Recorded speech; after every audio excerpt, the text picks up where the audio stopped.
அஸ்ஸலாமு அலைக்கும் ஃப்ரெண்ட்ஸ், எல்லோரும் நல்லா இருக்கீங்களா? நாங்கள் எல்லோரும் அல்ஹம்துலில்லாஹ் நல்லா இருக்கோம். இன்றைக்கி நம்ம பார்க்க போகிறது அதலை மீன் குழம்பும் மீன் வறுவலும் எப்படி செய்கிறதுன்னு பார்க்கலாம். அதுக்கு முன்னாடி நம்ம சேனலை சப்ஸ்கிரைப் பண்ணாமல் பார்க்குறவங்க சப்ஸ்கிரைப் பண்ணிக்கோங்க. பக்கத்தில் இருக்க பெல் பட்டனை கிளிக் பண்ணி ஆல் கொடுத்துக்கோங்க. அப்போ தான் நம்ம போடக்கூடிய அடுத்தடுத்த வீடியோஸ் உங்களுக்கு நோட்டிஃபிகேஷனில் வரும். வாங்க இப்போ வீடியோக்குள்ளே போகலாம். ஒரு எலுமிச்சம்பழம் சைஸ் அளவு புளி ஊற வச்சுருக்கேன் குழம்புக்கு. 2 மீடியம் சைஸ் வெங்காயம், 2 பழமான தக்காளி மீடியமான சைஸில் எடுத்து இந்த மாதிரி பொடிசாக அரிஞ்சு வச்சுக்கோங்க.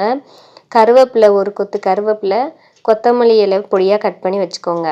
புளி ஊறிடுச்சு. இப்போ நம்ம ஆணை தாளித்து விடலாம். ஒரு பாத்திரத்தை அடுப்பில் வச்சுக்கோங்க. காஞ்ச உடனே அதில் எண்ணெய் ஊற்றி, நான் நல்லெண்ணெய் சேர்த்து பண்ணியிருக்கேன். நல்லெண்ணெய் சேர்த்து மீன் குழம்பு செய்யும்போது நல்ல டேஸ்ட்டாக இருக்கும். அதனால் நான் நல்லெண்ணெய் சேர்த்துருக்கேன். உங்கள் கிட்டே இருக்க ஆயில் நீங்கள் என்ன வச்சுருக்கீங்களோ அதை ஆட் பண்ணி செஞ்சுக்கோங்க. எண்ணெய் மீன் குழம்புக்கு நல்லா கொஞ்சம் தாராளமாக இருந்தாக்கா நல்லாயிருக்கும்.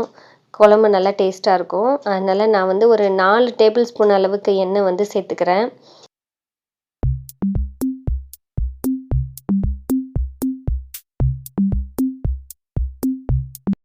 எண்ணெய் காஞ்ச உடனே ஒரு 1/2 ஸ்பூன் அளவு வெந்தயம் சேர்த்துக்கலாம். பொரிஞ்ச பின்னாடி 1/2 ஸ்பூன் சீரகம் சேர்த்துக்கோங்க.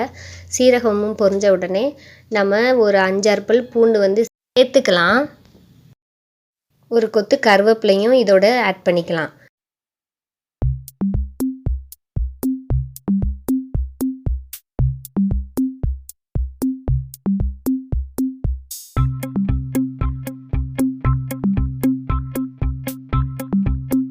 எல்லாம் நல்லா பொரிஞ்ச உடனேயே நம்ம இப்போ கட் பண்ணி வச்சுருக்க வெங்காயத்தை இதோட சேர்த்துக்கலாம். பூண்டு நம்ம சேர்த்து செய்யும்போது குழம்பு நல்லாயிருக்கும். அதனால் கண்டிப்பாக மீன் குழம்பு வைக்கும்போது பூண்டு சேர்த்து செய்யுங்க. நம்ம அரிஞ்சு வச்சுருக்க 2 மீடியம் சைஸ் வெங்காயத்தை இதோட இப்போ ஆட் பண்ணி நல்லா வதக்கிக்கலாம். வெங்காயம் நல்லா ஒரு நிமிஷத்துக்கு வதங்கணும். அதுக்கப்புறமா நம்ம கட் பண்ணி வச்சுருக்க தக்காளி இதோட சேர்த்துக்கலாம். அது வரையும் கொஞ்சம் நல்லா வதங்கணும் வெங்காயம்.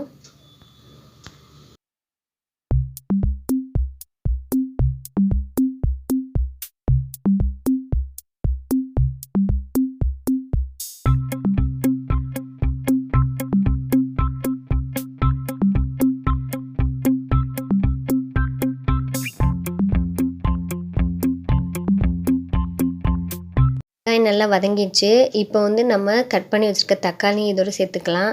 நல்ல பழமான தக்காளியை எடுத்துக்கோங்க. மீன் குழம்புக்கு நல்ல பழுத்த தக்காளியாக ஒரு 2லேருந்து 3 சேர்க்கும் போது நல்லா டேஸ்ட்டாக இருக்கும். தக்காளியும் சேர்த்து நல்லா வதக்கிக்கலாம். தக்காளி சேர்க்கும் போதே பச்சை மிளகாயும் சேர்த்துருங்க. பச்சை மிளகாய் நம்ம ஒன்று எடுத்து வச்சுருந்தோம், அதையும் சேர்த்து நான் நல்லா வதக்கிக்கிறேன். இப்போ நல்லா தக்காளி நல்லா மசிஞ்சு வெந்து வரணும். அது வரையும் நல்லா கொஞ்சம் வதக்கணும். இந்த பக்கம் அடுப்பில் நான் சாதம் அடுப்பில் வச்சுருக்கேன். தக்காளி நல்லா வதங்கி வர வரையும் கொஞ்சம் வெயிட் பண்ணுங்கள். நல்லா மசிஞ்சு வந்தால் தான் நம்ம மீன் குழம்புக்கு நல்லா இருக்கும். மீன் குழம்பு நல்லா டேஸ்ட்டாக சூப்பராக இருக்கும். நல்லா தக்காளி மசிகிற வரையும் நல்லா வதக்கிக்கோங்க.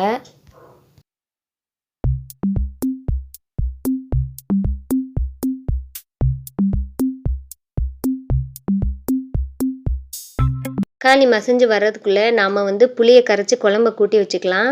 இப்போ நான் புளியை கரைச்சி வடிகட்டி எடுத்து வச்சுருக்கேன். இதில் குழம்புத்தூள் 4 டேபிள் ஸ்பூன் நான் சேர்த்துருக்கேன். குழம்புத்தூள் வீட்டிலேயே அரைச்சி நான் வச்சுருக்கேன். அதுலேருந்து தான் நான் சேர்த்துருக்கேன். நீங்கள் உங்களுக்கு எவ்வளோ தேவையோ அது மாதிரி சேர்த்துக்கோங்க. நான் 4 டேபிள் ஸ்பூன் அளவு சேர்த்துருக்கேன். குழம்பு கொஞ்சம் தண்ணியாக இருந்தால் தான் நல்லாயிருக்கும். உங்களுக்கு எப்படி ஒரு கெட்டியாக வேணுமா இல்லை எப்படி வேணுமோ அந்த பதத்துக்கு நீங்கள் குழம்புத்தூள் ஆட் பண்ணிக்கோங்க. நாங்கள் எங்கள் வீட்டில் கொஞ்சம் தண்ணியாக தான் செய்வோம். அதனால் நான் 4லேருந்து 4.5 ஸ்பூன் வரையும் சேர்த்துருக்கேன். உங்களுக்கு எவ்வளோ தேவையோ அந்த பதத்துக்கு நீங்கள் சேர்த்துக்கோங்க. தண்ணியோட நம்ம சேர்த்த குழம்புத்தூள் நல்லா மிக்ஸ் ஆகிற மாதிரி கலந்து கொடுத்துக்கோங்க.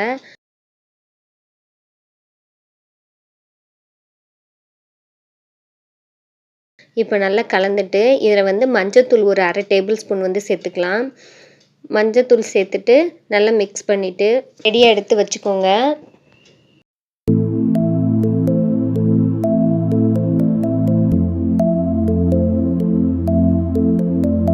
தக்காளி இப்போ வதங்கிடுச்சு. இப்போ நம்ம ரெடி பண்ணி வச்சுருக்க புளிக்கரைசலை நம்ம அந்த தாளிப்போடு சேர்த்துக்கலாம். இப்போ நல்லா சேர்த்துட்டு நல்லா ஒரு தடவை மிக்ஸ் கொடுத்துக்கோங்க. இப்போ உப்பு தேவையான அளவு இந்த ஸ்டேஜில் ஆட் பண்ணிக்கலாம். எவ்வளோ உப்பு உங்களுக்கு தேவைப்படுதோ அந்தளவு சேர்த்துக்கோங்க.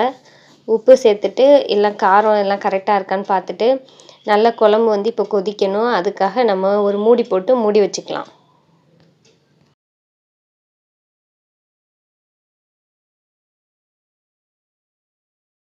குழம்பு வந்து கொதிச்சு ரெடி ஆகட்டும்.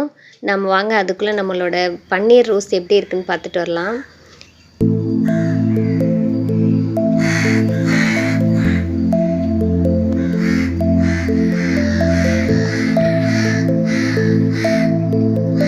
பூ வந்து அன்னைக்கு காலையில் பூத்திருந்துச்சு. அதனால தான் நான் இது உங்கள்கிட்ட காட்டலான்னு சொல்லி வீடியோ எடுத்தேன்.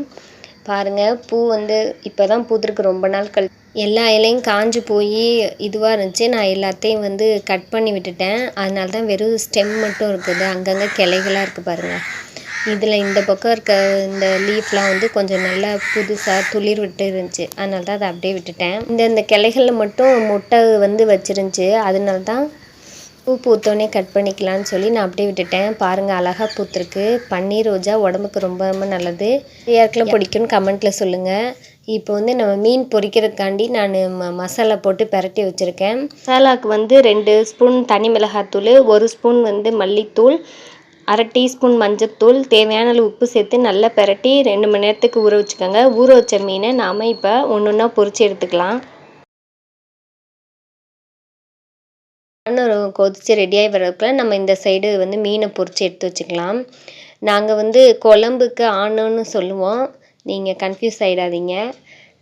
குழம்புன்னு சொல்கிறோம் இல்லையா, மீன் குழம்பு, கறி குழம்பு, நாங்கள் மீன் ஆணோம், கறி ஆணோம், அந்த மாதிரி ஆணோன்னு சொல்லுவோம். அதுக்காக தான் உங்களுக்கு நான் மென்ஷன் பண்ணுறேன்.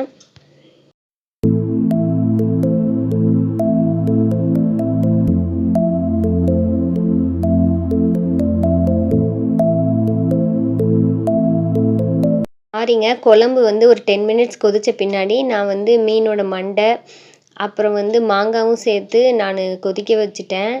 அதோட கிளிப்பிங் வந்து டெலீட் ஆகிடுச்சு. ரொம்ப ரொம்ப சாரி. அதனால் என்னால் இதில் ஆட் பண்ண முடியல. பாருங்கள், மாங்காய்லாம் போட்டு எல்லாம் வெந்துருச்சு. இப்போ குழம்பு வந்து ரெடி ஆயிடுச்சு. நீங்கள் வந்து தேங்காய் அரைச்சி ஊற்றுறதுனாலும் ஊற்றிக்கலாம். தேங்காய் காரமாக சாப்பிட்றவங்க தேங்காய் ஊற்றாமையும் மீன் குழம்பு வந்து செய்யலாம். நான் வந்து இதில் தேங்காயும் அரைச்சி ஊற்றிருக்கேன். காரம் கொஞ்சம் அதிகமாக இருக்குது அப்படின்னா தேங்காய் அரைச்சி நீங்கள் இதோட ஆட் பண்ணிக்கலாம். காரம் வந்து ஈக்குவல் ஆகிடும்.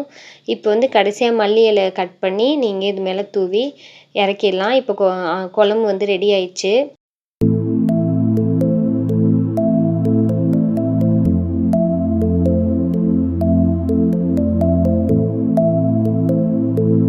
மீன் மட்டும்தான் பொரிக்கிற வேலை இன்னும் மிச்சம் இருக்குது. வந்து மீன் வந்து மசாலா உதிராமல் இருக்கிறதுக்கு நீங்கள் முன்னாடியே வந்து மசாலா போட்டு பிரட்டி நல்லா ஊற வச்சுருங்க. சில பேர் ஃப்ரிட்ஜ்லேயும் வைப்பாங்க, ஒரு 1/2 அன் ஹவர் மாதிரி அந்த மாதிரி வைக்கலாம். இல்லை வெளியவே நீங்கள் சீக்கிரமாகவே குழம்பு வைக்கிறதுக்கு முன்னாடியே மீனை வந்து க்ளீன் பண்ணிவிட்டு மிளகாத்தூள், மஞ்சத்தூள், உப்பு, மல்லித்தூளும் அதோட ஆட் பண்ணிக்கோங்க. இப்போ 2 ஸ்பூன் மிளகாத்தூள் ஆட் பண்ணுறீங்கன்னா ஒரு ஸ்பூன் அளவு மல்லித்தூள் வந்து சேர்த்துக்கோங்க. அப்போ வந்து கரெக்டாக இருக்கும். அது மாதிரி ஆட் பண்ணி நல்லா பிரட்டி ஒரு தட்டு போட்டு மூடி வெளியிலே வச்சுருங்க. அது நல்லா ஊறிடும். நம்ம குழம்பு வச்சுட்டு அதுக்கப்புறமா மீன் பொரிக்கிறதுக்கு கரெக்டாக இருக்கும். அப்போ வந்து மசாலா வந்து உங்களுக்கு உதிராது. பாருங்கள், வானலில் ஒட்டாமல் அப்படியே அந்த மசாலா பிரியாமல் அப்படியே இருக்குது பாருங்கள். அது வந்து நல்லா டேஸ்ட்டாக இருக்கும். ரொம்ப மசாலா வந்து உங்களுக்கு உதிராது. பாருங்கள், எவ்வளோ சூப்பராக டெம்டிங்காக இருக்குது. பார்க்கும்போதே எவ்வளோ சூப்பராக நம்ம மீன் வந்து ரெடியாக இருக்குது பாருங்கள். அதலை மீன் கிடைச்சா ஒரு தடவை வாங்கி செய்யுங்க. அது வந்து நல்லாயிருக்கும். குழம்புக்கும் சரி, மீன் பொரிச்சாலும் முள் ரொம்ப இருக்காது. குழந்தைங்களும் விரும்பி சாப்பிடுவாங்க. மீன் குழம்பு, மீன் வறுவல் எல்லாமே ரெடி பண்ணியாச்சு. அடுத்து நம்ம தொழுதுட்டு சாப்பிட்றது தான். குழம்பு பார்த்தோன்னே நல்ல பசி வருதுங்க. அதனால டக்குன்னு போட்டு தட்டில் போட்டு சாப்பிட்றலான்னு நான் வந்து தட்டில் போட்டு மாங்காய் போட்டு மீன் குழம்பு வைக்கிறது செம்ம டேஸ்ட்டாக இருக்குங்க. அதனால் கண்டிப்பாக மாங்காய் கிடச்சா நீங்கள் விடாதீங்க. மீன் குழம்புல வந்து சேர்த்துக்கோங்க. செம்ம டெம்டிங்காக டேஸ்ட்டாக இருக்கும். தட்டில் போட்டு சாப்பிட்றலான்ட்டு நான் வந்து தட்டில் போட்டுட்டு மாங்காய் வச்சுட்டு ஒரு மீன் மண்டையும் வச்சுக்கிட்டேன். அப்புறம் பொரிச்ச மீன்லேருந்து நான் 2 துண்டு வச்சு சாப்பிட போகிறேன். நீங்களும் இதே மாதிரி செஞ்சு சாப்பிடுங்க, சந்தோஷமாக இருங்க. சமைக்கும்போது நம்ம ஒரு என்ன சொல்கிறது, பயந்துகிட்டே செய்யாமல் ஒரு நல்ல அன்போடு செய்யுங்க. கண்டிப்பாக உங்களோட சமையல் நல்லா வரும். மீன் குழம்பும் மீன் வறுவலும் செம்ம டேஸ்ட்டாக டெம்டிங்காக இருந்துச்சு. நீங்களும் இது மாதிரி வீட்டில் செஞ்சு சாப்பிட்டுட்டு சந்தோஷமா இருங்க. வீடியோ பிடிச்சிருந்தா கண்டிப்பாக சப்ஸ்கிரைப் பண்ணி லைக் பண்ணிடுங்க ஃப்ரெண்ட்ஸ். தேங்க்ஸ் ஃபார் வாட்சிங்.